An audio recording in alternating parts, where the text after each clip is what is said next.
Ever wonder who the richest person in history was? It wasn't Jeff Bezos, Elon Musk, or even John D. Rockefeller. The answer takes us back to the 14th century, to the sprawling Mali Empire in West Africa, and to a king whose name has echoed through the ages, Mansa Musa. Mansa Musa, which means King of Kings, ascended to the throne of Mali around 1312. At that time, his empire was a global powerhouse, responsible for more than half of the world's supply of salt and, more importantly, gold. Imagine a kingdom sitting on an almost unimaginable fortune, with gold mines so vast they seemed to have no end. This wasn't just wealth. It was a level of riches that is almost impossible for us to comprehend today. Historians estimate his net worth in modern terms would be in the trillions, far surpassing anyone in the 21st century. But Mansa Musa wasn't famous just for being rich. He was a devout Muslim, and in 1324, he decided to embark on the Hajj, the sacred pilgrimage to Mecca. And this wasn't just any trip. This was a procession of such staggering scale and opulence that it would become the stuff of legend. His caravan stretched as far as the eye could see. Picture this: 60,000 men, including 12,000 servants, all dressed in the finest silk. He was accompanied by his entire royal court, officials, soldiers, merchants, and even a personal retinue of heralds who carried gold staffs. And the camels, thousands of them, each one loaded with hundreds of pounds of pure gold.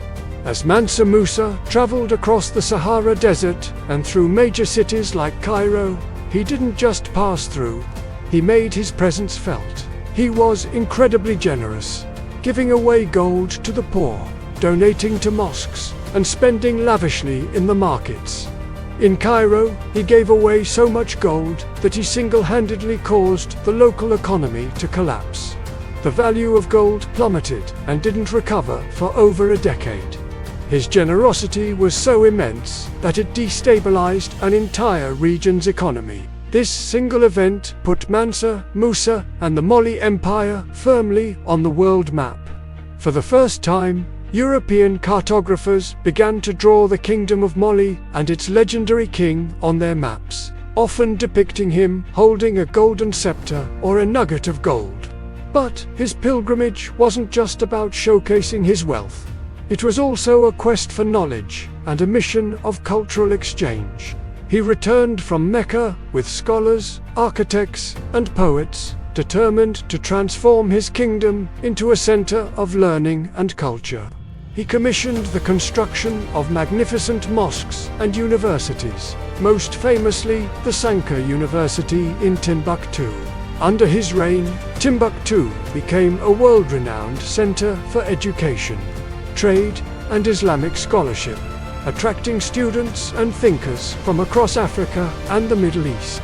He built libraries that housed hundreds of thousands of manuscripts, turning his empire into a beacon of intellectual light during a time when Europe was still in the Dark Ages. Mansa Musa's legacy is more than just his incredible wealth. He was a visionary leader who used his fortune to foster education, architecture, and religion. He transformed the Mali Empire into a sophisticated and respected global power, leaving an indelible mark on West African history and the world. His story is a powerful reminder that history is full of incredible figures whose stories deserve to be told and remembered. So, the next time you hear about the world's richest people, remember the King of Mali, a man whose wealth was only matched by his vision and his generosity. Thanks so much for watching. If you found this story as fascinating as I do, don't forget to hit that like button, subscribe to the channel, and ring the bell so you won't miss our next dive into history. See you in the next video.